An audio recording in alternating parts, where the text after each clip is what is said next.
हरिओम प्रिय दर्शकों, यदि आपकी कर्क राशि या कर्क लग्न है तो इस वीडियो को बहुत ध्यान से देखिएगा, समझिएगा। इस वीडियो में हम समझने वाले हैं बुध वक्री प्रभाव को। बुध की अब वापसी होने जा रही है। वापसी ये जो होने जा रही है ये 15 मार्च को होगी और ये वापसी क्या प्रभाव देगी, यानी कि बुध अब पुनः कुंभ में आने वाले हैं, कुंभ का फल देने वाले हैं। क्योंकि आप जानते हैं कि पहले कुंभ में थे, फिर मीन में गए हैं, मीन में यानी कि नीच अवस्था में, और पुनः 15 मार्च को वक्री होके पुनः कुंभ का फल। परंतु ये कुंभ का जो फल देंगे ये समझना बहुत महत्वपूर्ण है। इसमें कई सारी गृहस्थितियाँ हैं, क्या फल मिलेगा, क्या गृहस्थिति है, क्या उपाय है, सभी कुछ जानेंगे। वीडियो के लास्ट तक बने रहिएगा। एक महत्वपूर्ण जानकारी पहले मैं दे दूं, फिर चर्चा करते हैं। महत्वपूर्ण जानकारी ये है कि जैसे आप इस चैनल में राशिफल देखते हैं, या आप ज्योतिष सीखना चाहते हैं, या आप अंक ज्योतिष, वास्तु, समुद्रिक ज्ञान, हस्तरेखा आदि, अब जैसे समुद्रिक ज्ञान में बहुत सारी चीज़ें आ जाती हैं, है ना। जैसे शरीर को देख के, है ना, अंग लक्षण जिसे कहते हैं, उसको देख के जानना समझना, और जैसे तिल आदि बहुत लोगों के होती हैं, भौहों का क्या कैसी स्थिति है, बहुत सारी चीज़ें, हस्तरेखा आदि सभी कुछ इसमें समुद्रिक ज्ञान में बहुत सारी चीज़ें आती हैं। अंक ज्योतिष में बहुत सारी चीज़ें हैं, बहुत सारे ऐसे सूत्र होते हैं जो बड़े आसान होते हैं, और जिसे बहुत ज़्यादा ज्ञान ना हो तो भी जान सकता है। व्रत त्यौहार से संबंधित जानकारी, कब क्या व्रत त्यौहार हैं, अब जैसे होली जो है तो आने वाली है जल्द ही, तो होली में क्या कैसे करना चाहिए, क्या विधान है, क्या बहुत सारी चीज़ें होती हैं। तो ये सभी जानकारियाँ यदि आप प्राप्त करना चाहते हैं तो देखा जाए तो इनके सब के लिए जो है तो अलग अलग चैनल है, परंतु यदि आप एक साथ ही जानकारी चाहते हैं तो डिस्क्रिप्शन में लिंक दी हुई है टेलीग्राम चैनल की, तो वहाँ पर आप जुड़ सकते हैं और टेलीग्राम चैनल में आपको जो है तो जानकारी एक साथ ही इन सब विषयों की मिल जाएगी। टेलीग्राम चैनल का भी नाम चिंतामणि ज्योतिष समाधान केंद्र ही है। चलिए जानते हैं बुध महाराज का प्रभाव क्या रहेगा। तो देखा जाए तो बुध महाराज आपके बेश हैं और पराक्रमेश भी हैं। तो जब वर्तमान में अब वक्र अवस्था का प्रभाव देंगे, यानी आपके अष्टम भाव का प्रभाव देंगे, जो कि देखा जाए तो ये तीनों भाव कहीं न कहीं उतने श्रेष्ठ नहीं माने जाते, खासकर व्यय और अष्टम भाव। और बेस अष्टम भाव में आ जाना और भी कहीं न कहीं जो है तो थोड़ी समस्या की स्थिति बनती है, परंतु इसमें कुछ अच्छे प्रभाव भी हैं, कुछ सावधानियां भी हैं। वैसे देखा जाए तो जो बुध का गोचर काल है ये महत्वपूर्ण बन जाता है, क्योंकि सबसे बड़ी बात ये रहने वाली है कि इनका अनिचत्व भंग हो जाएगा, और साथ में भंग होने का मतलब नीच भंग राजयोग नहीं बन रहा। यहाँ नीच भंग राजयोग की हम जो चर्चा नहीं कर रहे हैं, हम कर रहे हैं कि नीचत्व भंग हो जाएगा वक्र अवस्था की वजह से। साथ में यहाँ पर जब शुक्र भी जानते हैं आपके समय वक्र अवस्था में कुंभ का फल दे रहे हैं और शनि गोचर कर ही रहे हैं, तो यहाँ पर लक्ष्मी नारायण योग और व्यापार योग बन जाएगा, त्रिग्रह योग तो बनने ही वाला है। तो इसका मतलब ये है कहीं ना कहीं आपके जीवन में अचानक धन प्राप्ति के योग बनेंगे, अचानक। और देखा जाए तो ये जब आपके अष्टम भाव में गोचर करेंगे तो आपके धन भाव से भी संबंध बनाएंगे, तो यहाँ पर धन प्राप्ति के योग बनेंगे और आपके अस्थाई धन में वृद्धि भी होती हुई दिखाई देगी। अब देखा जाए तो इसमें विश्लेषण में बहुत लंबी स्थिति भी कई बार हो जाती है। अब हम अस्थाई धन में बहुत सारी चीज़ें आते हैं, मोटे रूप से जैसे हम जाने कि जैसे आपने फ्लैट ले लिया है ना, प्रॉपर्टी कोई ले ली, ज़मीन ले लिया, प्लॉट ले लिया, या और भी ऐसी बहुत सारी चीज़ें जो अस्थाई धन की गणना में आती हैं, तो इनमें कई बार वृद्धि के योग ऐसे में होते हैं।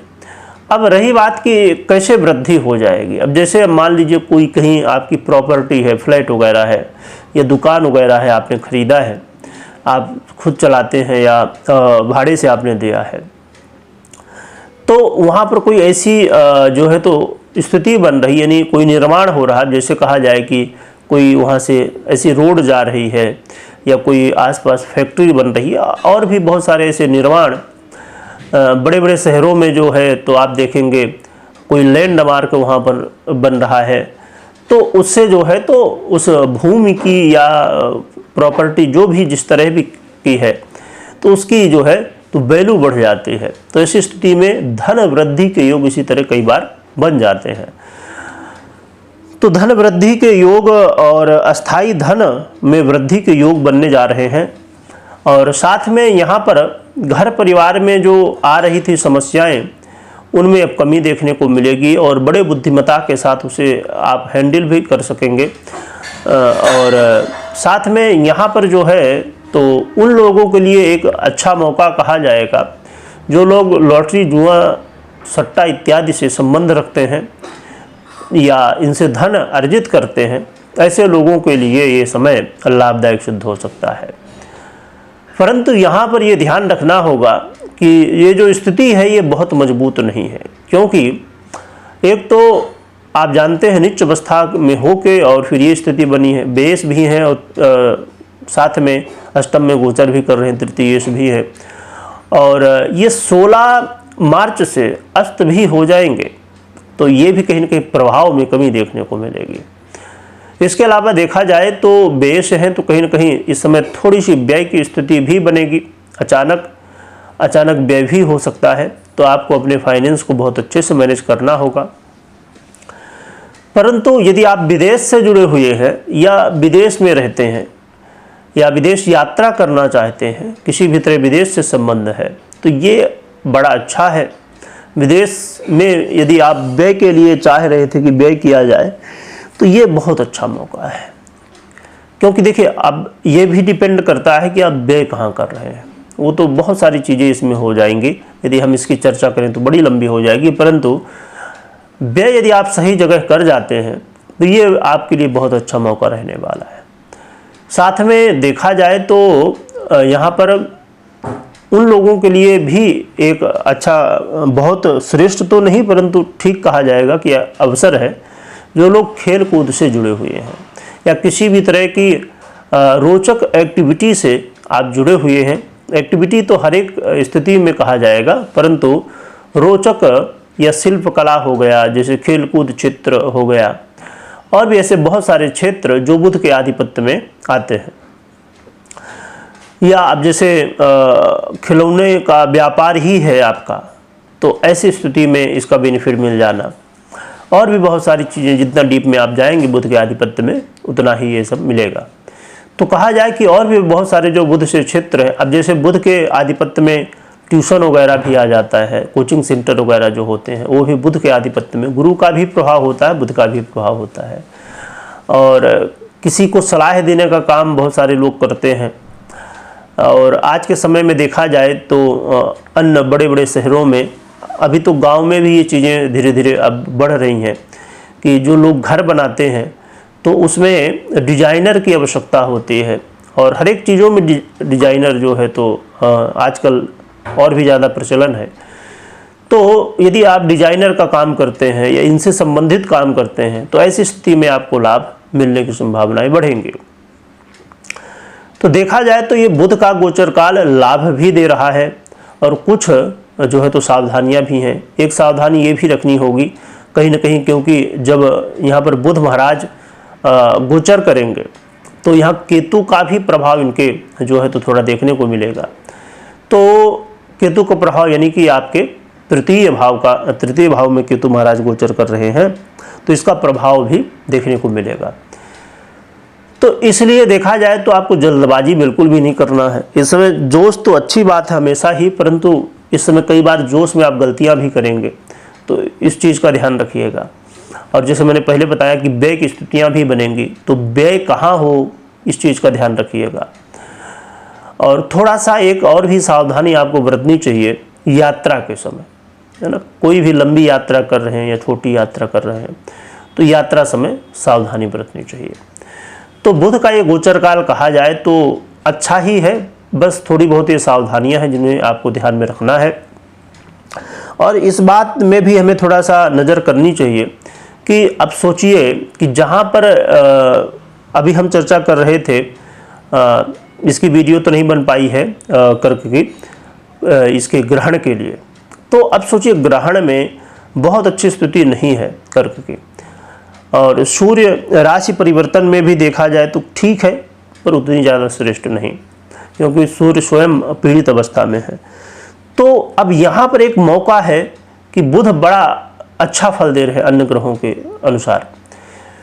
तो हम कई बार निगेटिव हो जाते हैं ना।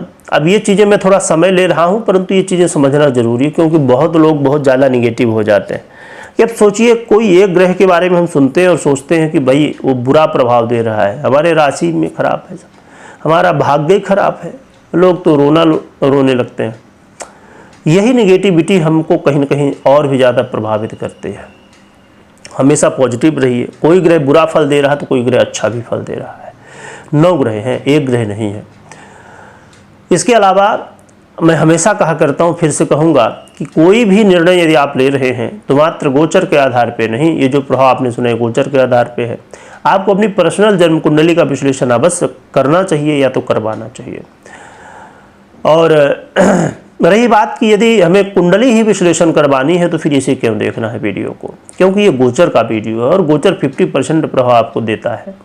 तो यदि ये भी नहीं देखेंगे तो भी भैया समस्या है, तो कुंडली भी नहीं देखेंगे, इसलिए दोनों को देखें। इसीलिए मैंने एक चैनल बनाया बहुत ही समय के बाद कि लोगों को कहीं ना कहीं कन्फ्यूजन है, तो जिससे आपको ज्योतिष सीखने को मिले। मैंने स्टार्टिंग में बताया कि आप ज्योतिष सीख भी सकते हैं, चिंतामणि ज्योतिष ज्ञान है चैनल का नाम, आप जुड़ सकते हैं। तो बेहद ज़रूरी है, भले आप ठीक है ज्योतिषी नहीं बनना चाहते, अपनी खुद की कुंडली देखना चाहते हैं या घर परिवार की या जान पहचान की, तो सीखिए ज्योतिष। मैं कहता हूँ पूरा नहीं, पर थोड़ा बहुत तो ज्ञान होना चाहिए, जिससे आप समझ पाएँ कि यदि आप फलादेश सुन रहे हैं, प्रेडिक्शन सुन रहे हैं, तो वास्तविकता में उसका अर्थ क्या है।